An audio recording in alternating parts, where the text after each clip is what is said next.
Thank you, friend. Shabbat Shalom. Greetings to you all. It is, as usual, a pleasure to see you. I hope you all had a fabulous week. I cannot believe another week is gone. We're just whipping through the summer, the seasons, and the Torah. And friends, please congratulate yourselves. I certainly congratulate you. You've now read 4 of the 5 books of Moses. And for some of you, it's the second and even the third time. And from what I hear, you continue to get new and different things every time we look at what it says. And that is what a living organic system should do: stimulate thought, ideas, prayers, process. And I'd like everyone to send healing energy out to Phil, who is undergoing surgery this week. He's not missed a show since we began, and he has found a reconnection to his spiritual past in listening and watching. And Phil, I think of the words of Bob Dylan in Ain't Talking. They say prayer has the power to heal, so pray for me, Mother. Yes, my friends, prayer has the power to heal. So let us all pray for Phil. Let us focus on the healing that needs to be done right now for Phil, for the Steinleys, for the families of victims in Tennessee, for the world. Healing starts and stops with each of us alone and the energy we put into it. You may think, what can I do? Thoughts are things, and worlds turn on thoughts. So send out healing, send out goodwill, send out love. It only takes you. Now, interestingly, the song goes on to say, in the human heart an evil spirit can dwell. I'm trying to love my neighbor and do good unto others, but oh mother, things ain't going well. And yes, in the human heart an evil spirit can dwell. We saw that when in Genesis 6 God says, man has evil in his heart. Unfortunately, my friends, we see too much of that evil, so much so that it now seems the norm. This week marks an important date in history. It actually marks the anniversary of one of the darkest days of Jewish history. So horrific, it is a national day of mourning, the 9th of Av. The famous 9/11 of Judaism taking place not on the 11th day of the 9th month, as with our U.S. friends, but on the 9th day of the 11th month, the date that is believed to be the date Moses heard the report of the spies that we've talked about, and therefore the condemnation of a generation. The date of the destruction of the first temple in Jerusalem by the Babylonian king Nebuchadnezzar in 586 before the Common Era, and that resulted in the death of over 100,000 and the exile of more than 1 million. The date of the destruction of the second temple by the Roman Emperor Titus in 70 of the Common Era, which also resulted in the deaths and exile of millions. And for those who might not have been aware, it's actually believed to be the date of the Bar Kokhba revolt being crushed by the Emperor Hadrian. It's the date of the order of the expulsion of the Jews from Spain in 1492 during the Spanish Inquisition, and the date the mass deportation began of Jews to concentration camps from the Warsaw Ghetto. Now, quite a day. And it doesn't seem right to really call it a holiday of any kind, does it? I guess if you could simply erase a date from the year, this would be it. And it will be followed next week by the Day of Love, the 15th of Av. And that's the real Jewish Valentine's Day. And we'll talk about that and we will celebrate that together next week. Friends, we are beginning the book of words. The book we call Deuteronomy, the book that somehow does not quite fit.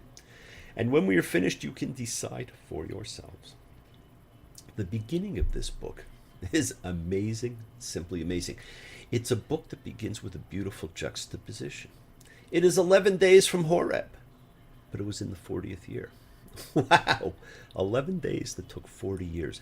The irony, the waste, the necessity, the experiences, the growth, the suffering, the need for a new generation who had not known slavery, the inability of humans to outgrow a trauma of mammoth proportions to an entire nation. Perhaps it is fitting that we begin it on the day of mourning, the 9th day of the 11th month. Remember, friends, we began the year after concluding Deuteronomy because the Torah is circular. As it ends with the Song of Moses, an amazing prophetic ode, that, like the great epic poems of classical literature foretelling key events, we then begin again.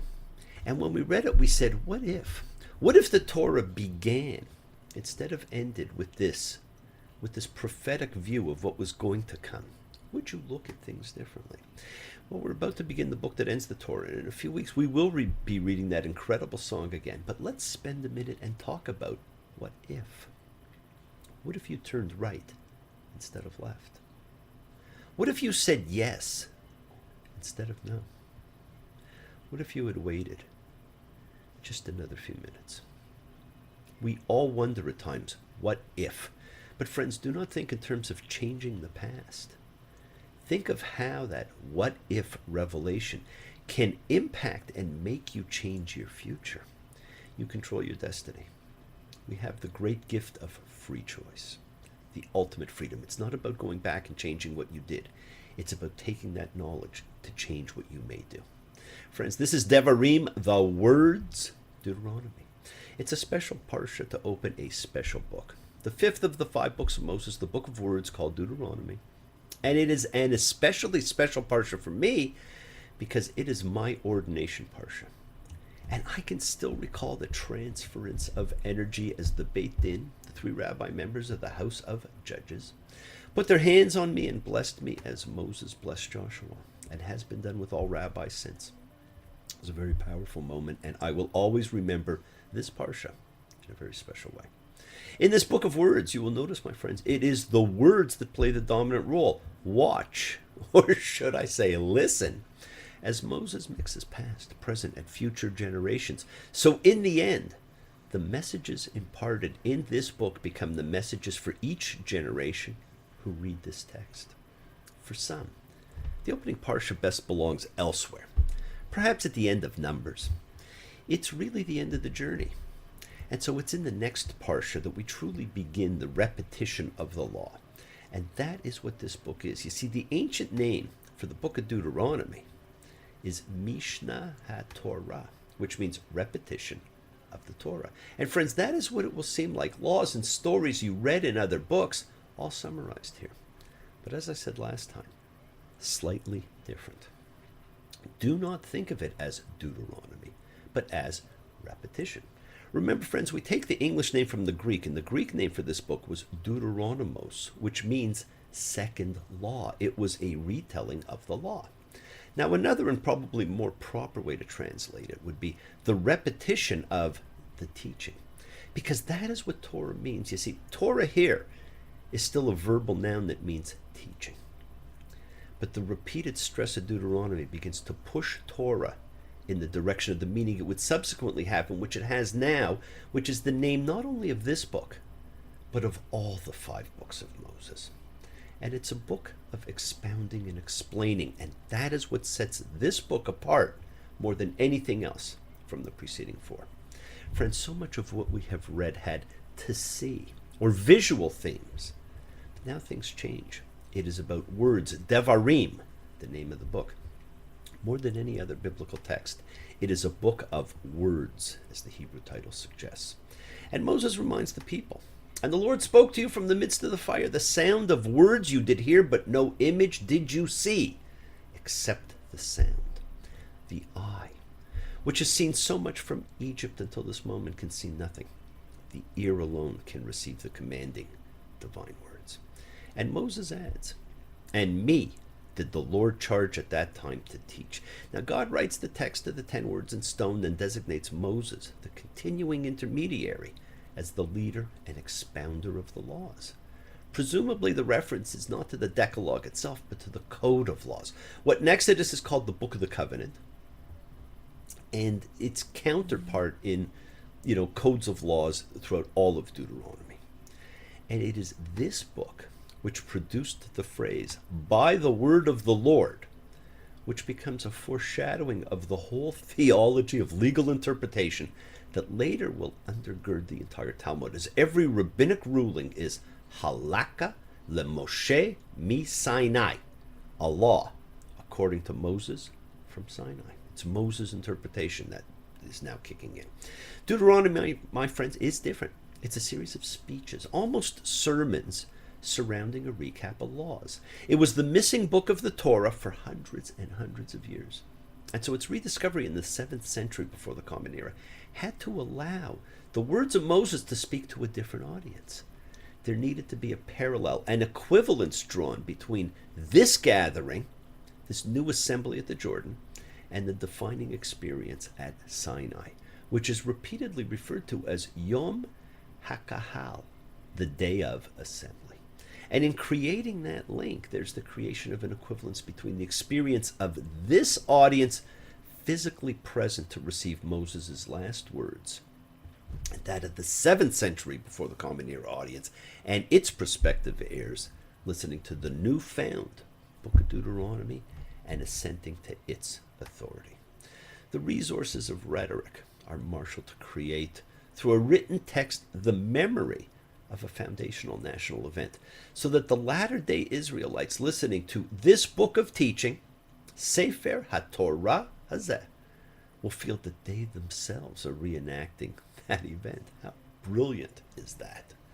Moses' first discourse, beginning in chapter 1, is a rapid and highly selective recapitulation of elements in the wilderness narrative reported throughout Exodus and Numbers. But you'll notice changes from what was read before. Just the opening tells you this. Moses begins by talking of the judges. But certain facts have changed and names left out, not to protect the innocent.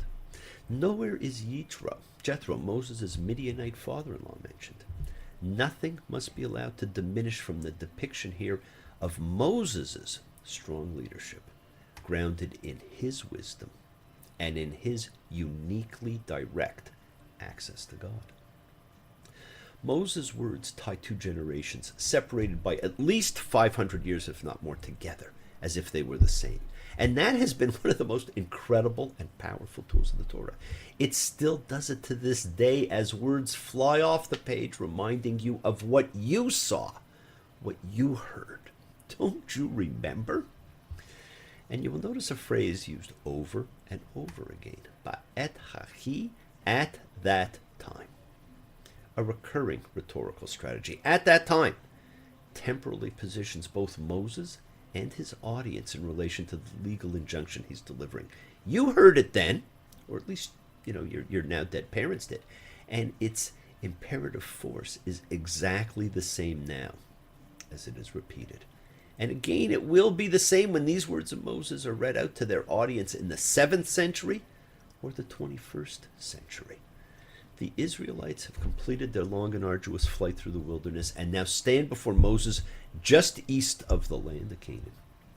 Emotionally, the wilderness is a place to be remembered with fear and trembling, a place that tried the soul of the nation, all that great and fearful wilderness. Kol Hamidbar, Hagadol, Vahenora. And the use of that serves to keep it as a haunting memory of a very palpable experience recently undergone. In fact, the terror of the wilderness will be carried forward in Deuteronomy all the way to the Song of Moses, which speaks of the wilderness land, the waste of the howling desert. It is the wilderness, Moses says, which you have seen. Again and again, the audience of this National Assembly is reminded that they have seen, or in a frequent variation, that their very eyes have seen, the portentous events that Moses is reviewing. It's fantastic. The members of the historical audience of the Book of Deuteronomy are implicitly invited to imagine what their forebears actually saw, to see it vicariously. Now, the Midrashim notion that all future generations of Israel were already present as witnesses at Sinai is brought forth, perhaps actually generated by this rhetorical strategy of evocation of witnessing in Deuteronomy. All the people stand before Moses now would have been under the age of 20, perhaps most of them as yet unborn, at the time the events recalled in his speech. Yet Moses repeatedly speaks as though they were all the direct participants in or observers of the episodes he's going to review. There is a slide of identification between one generation and another. Most of those listening to Moses' words could not literally have seen any of the things of which he speaks, but the people is imagined as simply a continuous entity. It is the unique event in Sinai that is the very matrix of collective memory in Deuteronomy.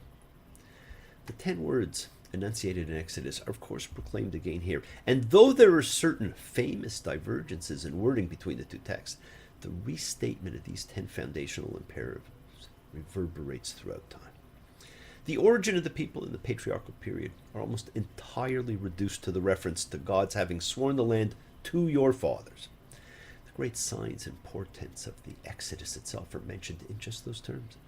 But there are no vivid representations of the 10 plagues or of the splitting of the Sea of Reeds. The Sinai Epiphany, on the other hand, in all its terror and wonder, is a moment to which Moses' speech repeatedly reverts. Thus, the proclamation of the Decalogue is prefaced by these words: "Face to face did the Lord speak with you on the mountain from the midst of the fire. I was standing between the Lord and you at that time to tell you the word of the Lord, for you were afraid in the face of the fire and did not go up the mountain." Now, although the parallel account in Exodus has thunder and lightning and the whole mountain smoking, Deuteronomy chooses to emphasize the pure and even more unapproachable substance of divine fire, from which God's words are emitted. The narrative has come a long way from cosmic Genesis. No seas split, no angels appear. There are, in fact, no miracles at all in Deuteronomy. At the burning bush, Moses tries to escape from the assignment to go speak to Pharaoh by saying, "I'm not a man of words." Now he has become a man of words. More than any other human in the Bible, Moses grows and changes in the course of his life, and it is a lesson to us all. One can change professions, change values, change lifestyle, change character. One can grow and become stronger and better. We watched as a regular human being with weaknesses, a temper, fears, and flaws, with key pieces unrevealed, comes to be the leader of a nation, a spokesman for God, and the founder of a faith that plays a role in the destiny of humankind. This book ushers in a new era. In the place of the acts of God, there is the Word of God, and the Word is good. Now you know that you are real. Show your friends that you and me belong to the same world, turned on to the same Word. Have you heard? Have you heard? The world is sacred, and so is everything in it. My friends, express your gratitude. Friends, light a candle, make a wish. Celebrate your life and the lives of those you love. Share your feelings with them. Live free.